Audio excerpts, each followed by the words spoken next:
Hello guys, in today's video I will be showing you how to fix Twitch crashing problem. So the answer is easy, just go to the settings and then scroll down to the apps section and then go to the search and search Twitch, and next go to the storage, and here you will find this clear cache option. Click on it.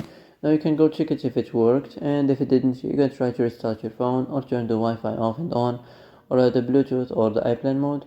Also you can try to clear data, but be careful. If you clear data, all the Twitch data will be deleted. This includes all files, the settings, the accounts, the databases, etc. So be careful if you want to clear your data. Oh, that's it for today's video. I hope this is the answer you've been looking for. If you like this video, don't forget to like and subscribe. And that's it. See you in the next video.